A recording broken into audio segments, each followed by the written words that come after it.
Antarctica, the world's greatest freezer, is melting. Trillions of gallons are draining into the oceans. Sea levels are rising. It's happened before, and it's happening again right now.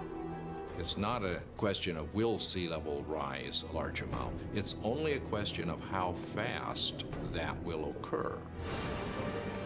How will humans fight back before our cities are inundated? Holding off the sea would be the major employer of the world by 2100. Massive levees to defend our coastlines. Floating towns and cities. Vast dams connecting continents. It's our greatest challenge yet, Earth underwater.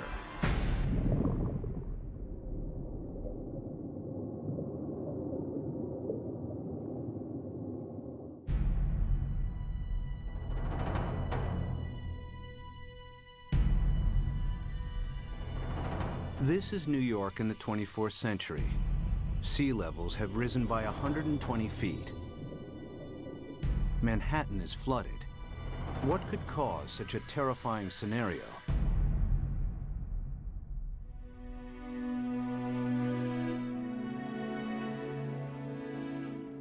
The answer lies here, in Antarctica, where vast amounts of frozen water are locked up in ice.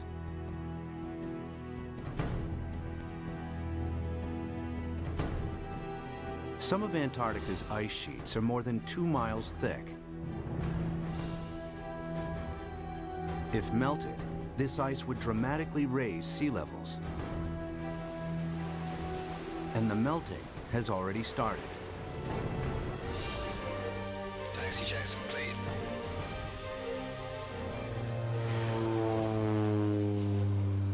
Scientists want to know how much frozen water the continent actually holds, and how much global sea levels will rise if it all melted.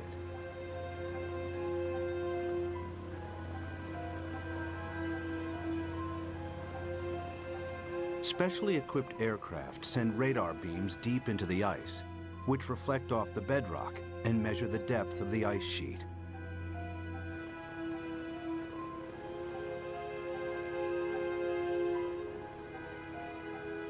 After hundreds of flights, they calculate that Antarctica contains over 90% of the world's ice.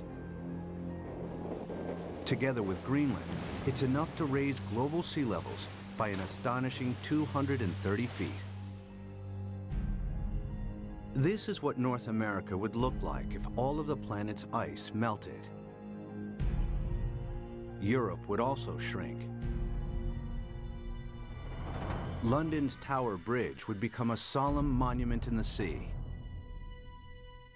Berlin would be flooded, as would Paris.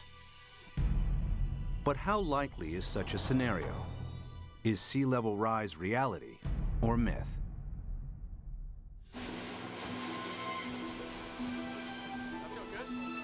Professor Peter Ward is a paleontologist and astrobiologist.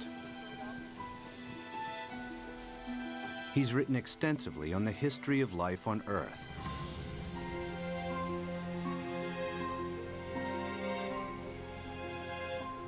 Today, Ward wants to know what would happen to our planet if sea levels rise foot by foot. Somebody give me a zip here. The journey begins in the Florida Keys, a chain of islands south of Miami.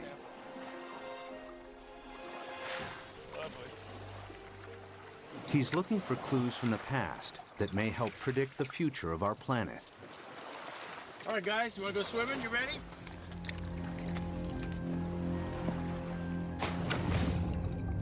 Just a few feet below sea level are banks of coral that have been at this location for over 4,000 years.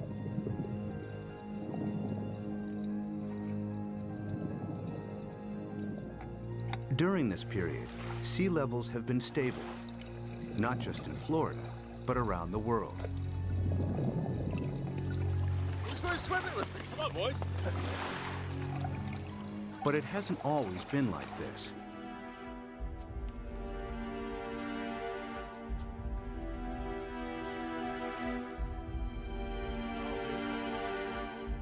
A few hundred yards from shore, Peter visits an abandoned quarry that reveals startling evidence from the past. Oh yeah, beauty. Nice. Look at this dude. Sitting right in growth position, grew straight up. Very nice. I came here at a very young 23 years of age. Our professor brought us to this quarry and said, this is a perfect reef, and it is. Look at this big coral sitting right in place. This is how corals grow straight up. And not very far offshore from us, we have these same corals living in place. And these things have to live in at least 10 feet of water.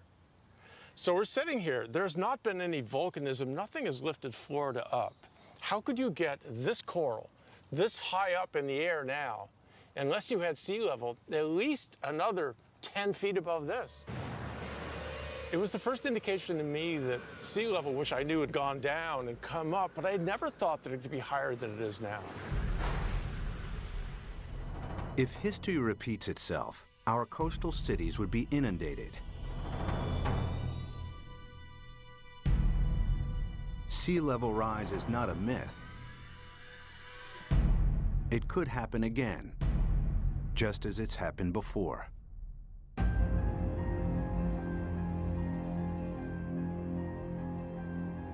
The beginning of the most recent ice age was 70,000 years ago.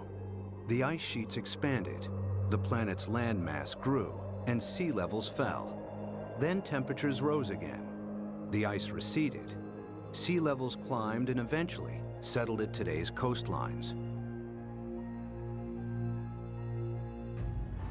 But global temperatures are on the rise again.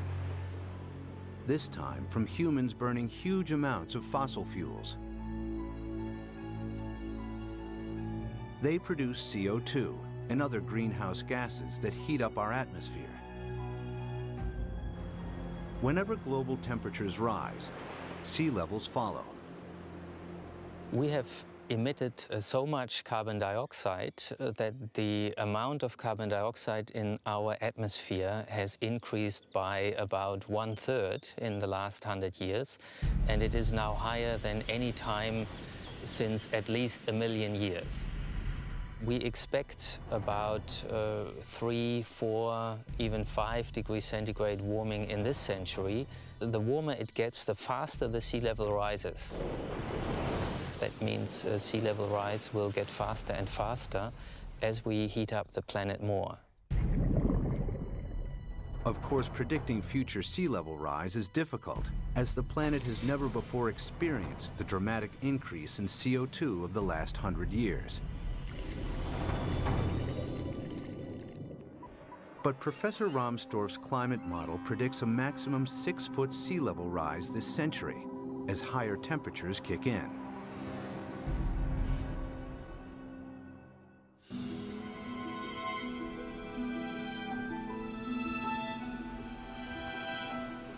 One city that would face inundation this century is Miami, Florida. Just a few feet above sea level, it has virtually no defenses against a rising ocean.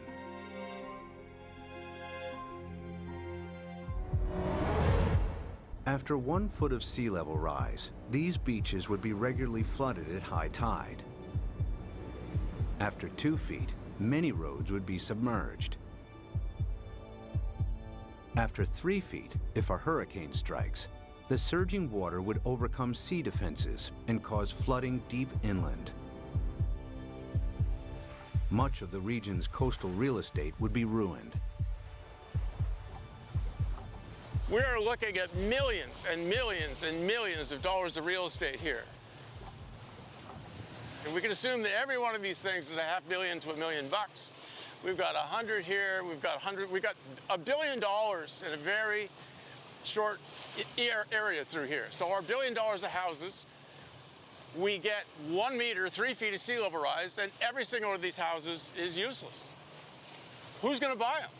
What happens to this $1 billion of real estate by the time we get 3 feet? I mean, it's gone. It's useless. It's just, you scrape it off with bulldozers and you just leave it here. That's what'll happen. It'll just be left here.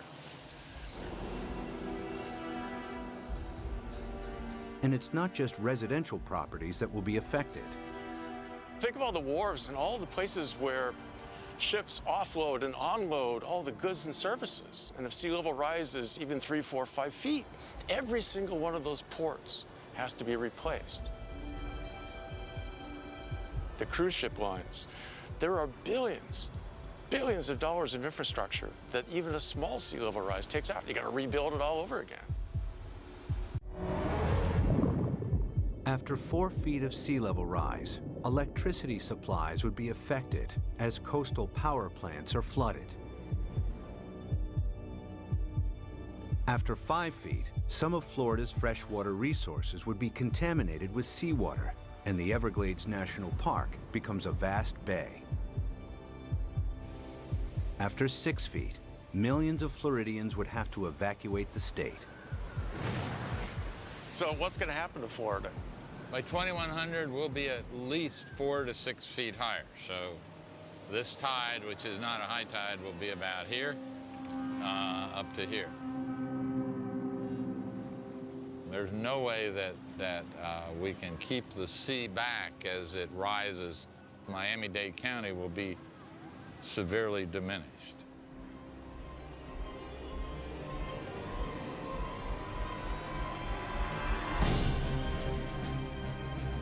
By 2100, after 6 feet of sea level rise, Miami would look like this. There's no way to prepare for this. You can't put levees around the kind of sea level rises we're in for. We're a city that's only a little over 100 years old. We became a town, an incorporated town in 1896, so we're not that old. But we may not make it for the next 100 years. The only way to prevent Miami from flooding would be to construct a vastly expensive system of levees surrounding the city. It would be a major engineering challenge, as Miami is built on porous ground that allows seawater to seep through. Alternatively, if Miami was flooded, the city would eventually have to be abandoned. There are cities you can save and cities that you can't save. And the choices will be based on, can we dike it off, can we put it off, or is this too expensive, not worth the price, not worth the effort? One city determined to defend itself against the sea is New Orleans, Louisiana. During Hurricane Katrina in 2005, large parts of New Orleans were flooded after a storm surge raised sea levels by 20 feet. The city lies several feet below sea level. Its antiquated locks and levees weren't strong enough to hold back the rising sea. As the storm pushed the Gulf's surging waters into Lake Borgne and onwards into the city's canals, New Orleans' sea defenses broke in 50 places. We had some levee and flood wall failures in the hurricane system, and the combination of that overtopping of the levees and the flood walls that failed caused massive flooding throughout the city. About 80% of the city of New Orleans was flooded following Hurricane Katrina.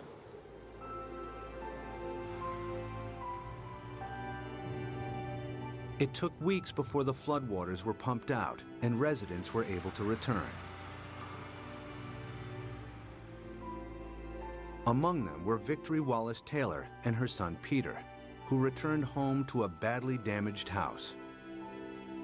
The flood was very bad. They wouldn't let us come and see about our house. It damaged my heart a little bit because I'm afraid for the flood. Like if a flood come in again, I don't know what to do because I think I might panic this time. I don't know.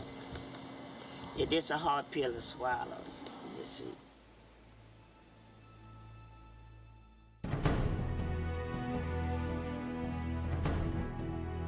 To prevent New Orleans from flooding again, the U.S. government is investing billions of dollars in the city's sea defenses. Along the riverbanks, the U.S. Army Corps of Engineers is strengthening New Orleans' levees and locks. Their work here provides future insight into the kinds of construction that may be needed to protect coastal cities around the world against rising sea levels. We learned a lot of key lessons, and some of the key lessons learned were incorporated into the designs for the Greater New Orleans Hurricane Storm Damage Risk Reduction System. And that system is a series of many different aspects. It has flood walls, it has pump stations, it has levees. There's the series that we call the multiple lines of defense. New Orleans defense takes a unique approach against the rising water by confronting the enemy itself. The flood surge that broke its sea defenses approached the city from Lake Bourne, a lagoon east of New Orleans. It's here where the U.S. Army Corps of Engineers is focusing its efforts. What we've done now is we've moved the defense of the city out. We're about 12 miles from downtown, about 8 miles away from the 9th Ward, which is flooded. What we've done is we moved the protection from downtown, the heart of the city, left it in there, improved it. We've moved all the way out here, 8 miles out to the edge of Lake Bourne, where we now have this brand new structure which works as a primary line of defense. New Orleans is made up of the best topsoil from the United States that came down the Mississippi River and built up down here. However, back in graduate school, the whole idea was that the better it is to grow something on, the worse it is to build on. Well, this is the topsoil of the nation down here, so it's the worst possible stuff to build in. What you see behind me is the Hawken. It is a pile-driving crane brought in from Seattle, Washington, across the Pacific Ocean, down to the Panama Canal to New Orleans to build this particular gate and the barge gate. And what we've had to do is go down 60 feet through the newer material down to the old Pleistocene clay, and that is our basis. So the main wall itself goes down to minus 130 feet, and the batter piles that brace it are down to 190 feet. All tall buildings in New Orleans, the dome, everything is based upon piles. The new seawall also has to allow ships to pass through.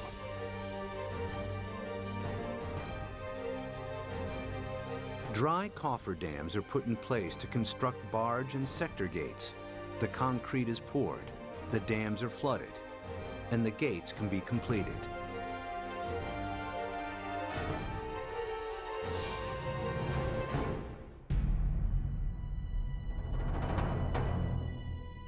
New Orleans' new sea defenses are costing the taxpayer a hefty $15 billion.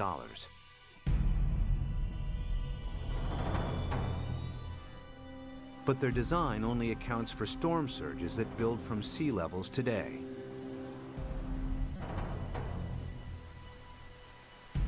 If sea levels rise by 6 feet, any storm surge would be higher as well, and the city's sea defenses would have to be heightened at an even greater cost. Not every country can afford to spend billions on sea defenses. In Bangladesh, many of its 150 million inhabitants live at or just above sea level. Merely 3 feet of sea level rise will have a devastating effect on the country's population. Turns out the area of the world that would be most vulnerable to sea level rise would be Asia. The rice-growing river deltas in Asia that are very close to sea level. Even a modest 3-foot rise would put half the rice land in Bangladesh underwater. Bangladesh has over 100 to 120 million people, and that number is rising fast. A great deal of its land just simply gets covered by water. And again, once you have salt water coming up, it's not just the land that's covered, it's the intrusion of salt. Even a 3-foot sea level rise wipes out half its rice crop. Their population's going up a third, and their land is being shrunk by a third. You know, you do the math. It's a catastrophe coming at us. Much of Bangladesh is a vast muddy delta that can't be defended. 6 feet of sea level rise spells disaster. It would displace millions, probably at least a few tens of millions of people. Where are they going to go? India's already built a wall between India and Bangladesh. They're anticipating there are going to be a lot of Bangladeshis starting to move, looking for a place to go, and Bangladesh itself is already one of the most densely populated countries on Earth. And then there are another 18 or 20 rice-growing river deltas in Asia, the Irrawaddy in Burma, the Pearl River Delta in China, and so forth, that would be affected in varying degrees by the rise in sea level.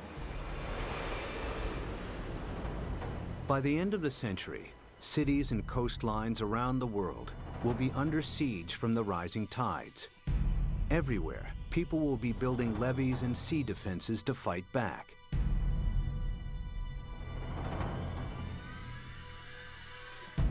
But sea level rise won't stop at 6 feet. They're likely to rise at an even faster rate. As the predicted melt of Greenland and Antarctica accelerates, exposed cities may not have time to build new sea defenses. Clues about the speed of future sea level rise are found during the time of the last ice age. As global temperatures rose, the planet's ice sheets melted into the sea. Sea levels increased by a staggering 390 feet until they settled at today's levels. How fast did this happen?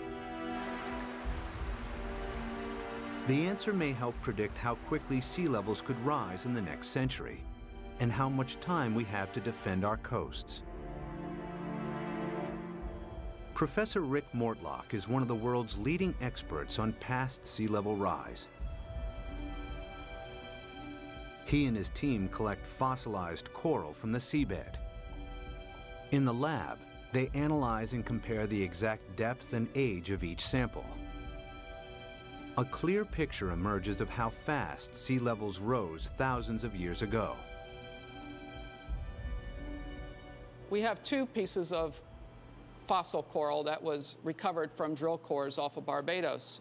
So by dating these samples and knowing the depth at which they were retrieved, we can use that information to create a point-by-point reconstruction of sea level for the last 20,000 years. There's one particular sea level rise of interest. We call it Meltwater Pulse 1A. During that period of time, we believe sea level rose about 20 meters in 500 years, or about 4 to 5 meters per 100 years. If the same happens again, it would translate to as much as 16 feet of additional sea level rise in the next century. Factor in today's affairs, and the rise may be even faster. If we don't get emissions under control, the rate of sea level rise will keep accelerating. And so in the next century, it's not only that we get the additional 5 to 7 feet that we got the last century, that's going to happen, but we add on to that.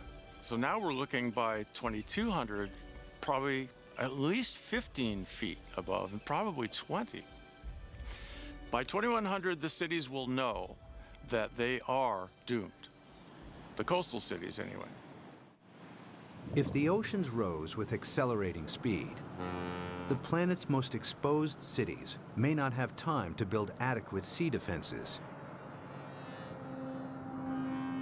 Sea levels would rise by 16 feet per century. New Orleans could flood, followed by Miami. Miami's the worst off, and New Orleans, those are 2 cities that will have to be abandoned, I imagine. As southern Florida is lost to the sea, other coastal regions will also struggle to hold back the tides. Among them is the San Francisco Bay Area, with its 7.5 million people. The San Francisco Bay Area is particularly vulnerable to sea level rise because of our history. Although the bay is big, it's very shallow. 2/3 of it was less than 12 feet deep. So lots of it was filled and reclaimed. We're standing here on reclaimed land, and all of downtown San Francisco, the financial district, is on reclaimed land. We've already seen 7 inches of sea level rise in the bay over the past century. We know this because the longest continuously operating tide gauge in America is at the Golden Gate. So we have 154 years of data. We're just now beginning to realize with accelerated sea level rise, we're going to have to prepare and have a new plan for how we deal with it in the Bay Area. If sea levels rose by an additional 16 feet per century, hundreds of thousands of people would lose their homes in the Bay Area.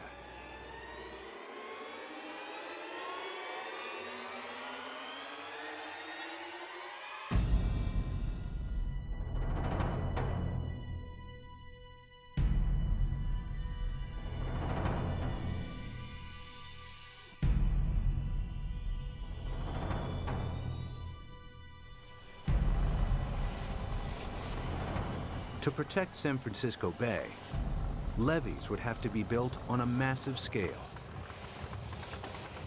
The silver lining is the engineering will create so many jobs.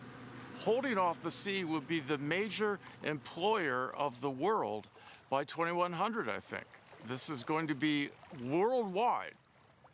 We're going to have a damn revolution. The bay's entire coastline would have to be defended with levees in order to protect it. But in the east, the Sacramento-San Joaquin Delta would remain vulnerable because it's at or below sea level. The Delta has some of America's most fertile farmland. The most important part is food. It's unbelievable the proportion of human food that comes from land that is at sea level, not necessarily right next to the sea, but at an elevation that will be impacted by sea level rising. Sea level rises a little, all those fields next to it, even if they're not covered by the sea, are rendered useless for human crops by the sea. If the Delta and its farmland were lost to the sea, California's food supply would be in jeopardy. The Delta is also one of the main sources of fresh water on the American West Coast. This is the hub of California's water supply. 26 million people drink water that comes from this estuary. That's a huge number. 2/3 of the population of California gets water from this estuary. If you raise sea level even a foot, you know, which in our mind isn't all, as geologists, that doesn't seem like much, yeah, but that's common, yeah. If you raise sea level a foot, the work that we've done suggests that you will salt up this end of the delta, even if the levees all stay together, even if they don't fail. If sea levels rise by 6 feet this century, local rivers will be contaminated with salt, and California's main fresh water supply will be lost. In the next century, after an additional 16 feet, the entire delta will be claimed by the sea.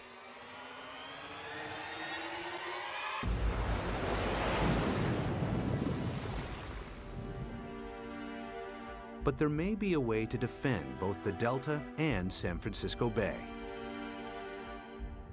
San Francisco is among the best, easiest to save.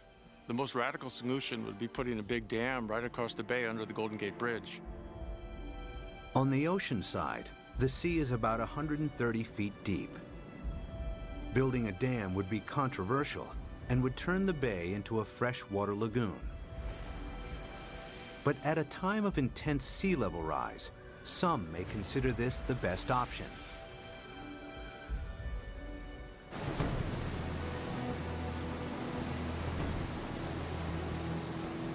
Using cutting-edge technology, huge dredgers could pick up sand from the seabed nearby and deposit it as the dam's foundation.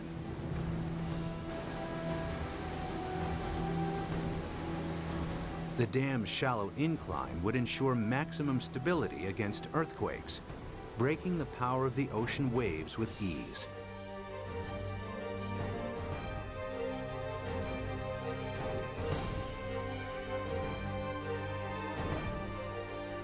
Vast pipes and pumps would be installed to keep the bay's river water flowing out to sea.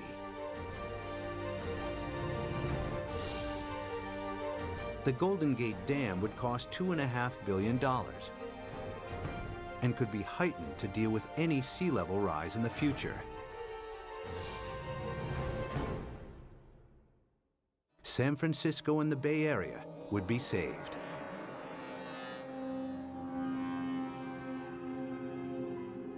One region that may benefit from the U.S.'s sea defenses is the Mediterranean. It's flanked by countries both rich and poor that have thousands of years of history. The Mediterranean has a unique feature, a narrowing at its mouth. The Straits of Gibraltar are between 10 and 20 miles wide, stretching from southern Spain to Africa. A dam could keep the rising water of the Atlantic separate from the Mediterranean. There's been a plan since World War II, for instance, to put a dam between the Rock of Gibraltar and Morocco on the African side.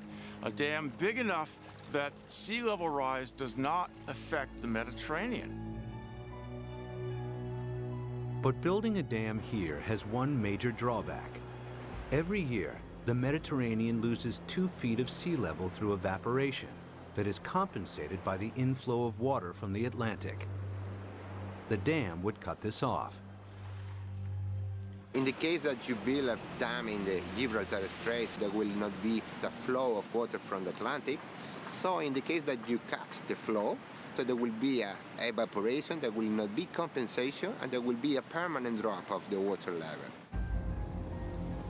After years of evaporation, the Mediterranean would turn into a stagnant saltwater lake.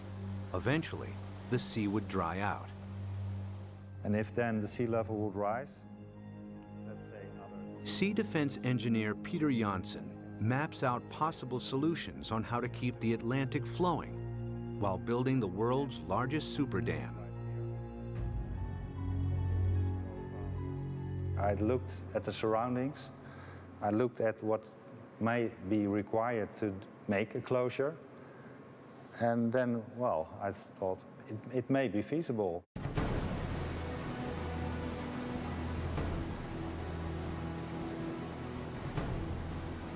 One of Janssen's solutions is to use the same building techniques applied to the Golden Gates. The dam would be 20 miles long and tower 1,250 feet above the seabed, the same height as the Empire State Building. Another solution is to keep the natural flow of the Gibraltar Straits. Huge amounts of Atlantic surface water will flow into the Mediterranean. At a much lower depth, some of the Med's saltier water will be pumped back out again, keeping the sea's salt and sea levels stable. The world's greatest super dam would cost $275 billion. The total cost related to what may be the impact for all the cities around the Mediterranean, it seemed acceptable. It may be a solution. The Gibraltar Dam would be the world's largest man-made structure, using enough rock to build 1,000 Great Pyramids. Although the dam would cut off the migration of marine life between the Med and the Atlantic, it would save the entire Mediterranean coastline from flooding.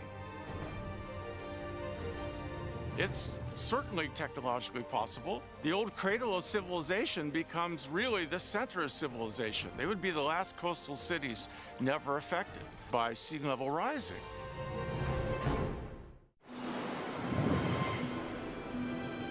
By the end of the next century, sea levels could rise by nearly 22 feet. Some cities may be saved through the construction of super dams. Others that can't be defended are lost to the sea. Exposed countries too poor to build defenses are flooded.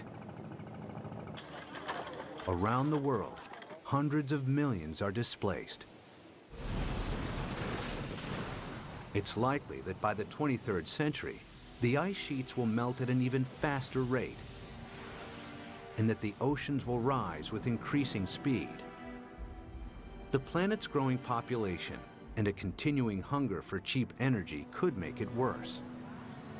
The problem that I see again is the number of people.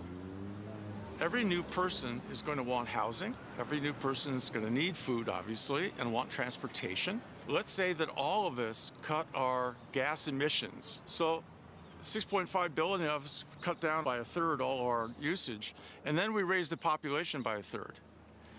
All those new people are just adding back to what we've cut away. Some scientists believe that our CO2 levels could quadruple over the next centuries. It would mean reaching CO2 levels last seen over 50 million years ago, when there was no ice on the planet and when sea levels were more than 230 feet higher than today.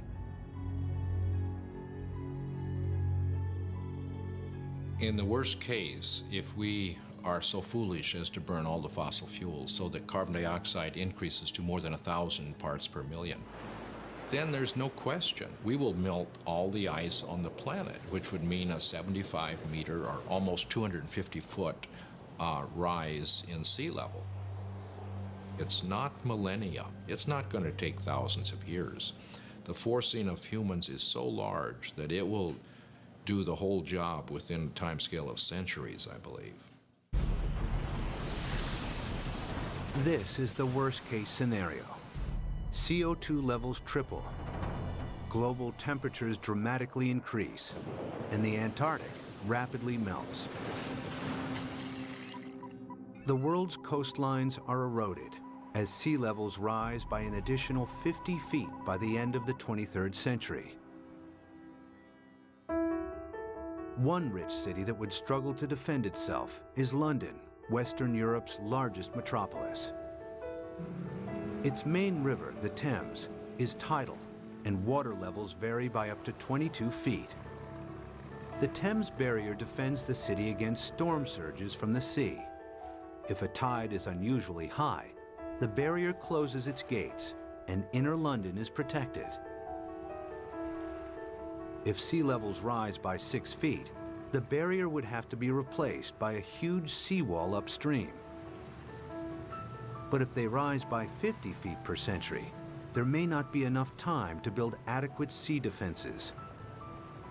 It would be a disastrous situation. It would mean you simply can't inhabit the coastal areas because you will have a continually changing sea level. So we really do not want to go down that path.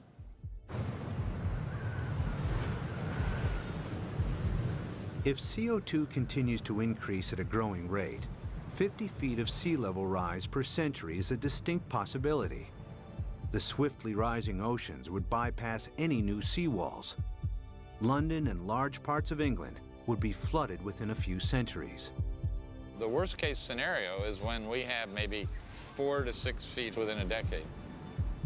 That's not the kind of thing where you sort of sell your houses and say it's going to be okay.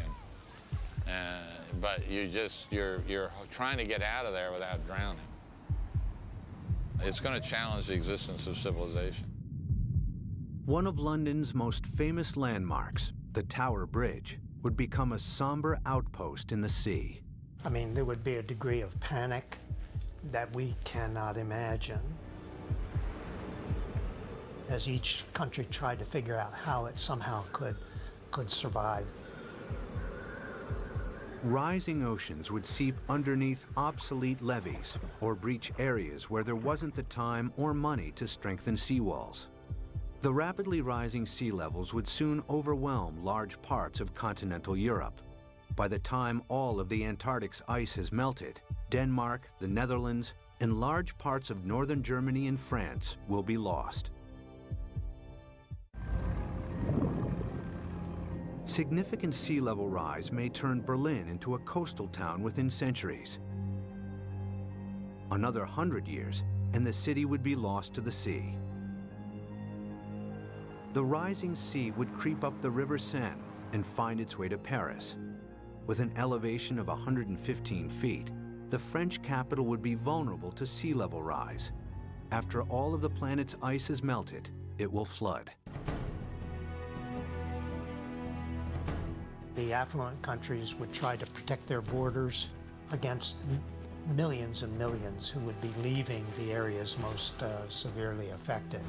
But the stresses associated with migration on this scale are unimaginable. The meltdown of the planet's ice sheets would completely transform our world. But even as our coasts are pushed back by the rising oceans, resourceful humans would try to adapt.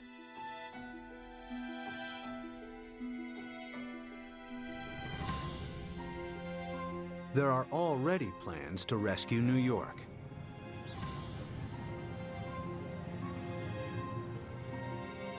Manhattan Island is flanked by two fast-flowing tidal rivers. The entire city is directly exposed to the North Atlantic and extremely vulnerable to sea level rise.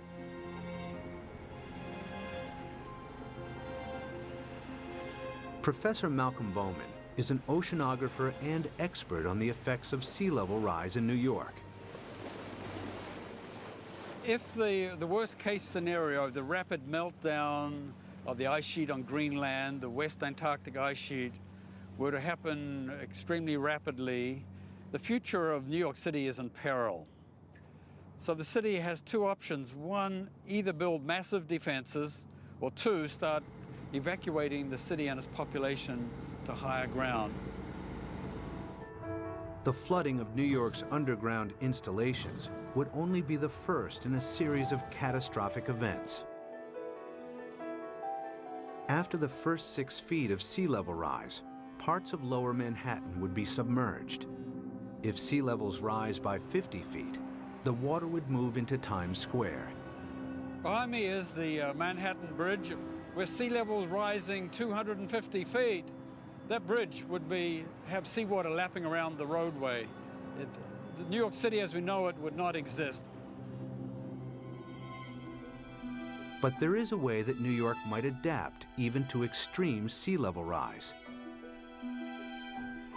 The idea is to build on water. Here in the Netherlands are several communities of floating houses. Koen Olthaus is a visionary architect who believes these houses are the beginning of a new trend in design and construction. So what you will see is that people go and design floating apartment buildings and really floating structures like 200 by 200 meters with roads on top of it and with cars on top of it and houses. Such floating cities could be built with a new lightweight material that's like a concrete sponge. The beauty about floating cities is that you don't have to protect them from nature. They just go on with nature, they live with nature. And they will just go up and down with the water. Olthaus has designed a seawall to protect Manhattan, with floating districts attached to it. New York, we're going to build a new Wall Street around it, around Manhattan. So we can redesign the city around it, or even having floating leisure around it, floating agriculture. A floating New York is still in the concept stage. But one day, this may be the solution for hundreds of coastal cities facing inundation. The best silver lining of the whole thing to me is that it will require a united world. A world war against sea level will have to bring all of the squabbling governments to act together. The sea doesn't care what your national boundary is. It's an equal opportunity flooder. We will have to, as a planet, come at this in a united fashion. Whether it's the construction of massive seawalls or super dams, sea level rise will happen. The question is not if, but how fast and how much our oceans will rise. Much will depend on our own CO2 emissions.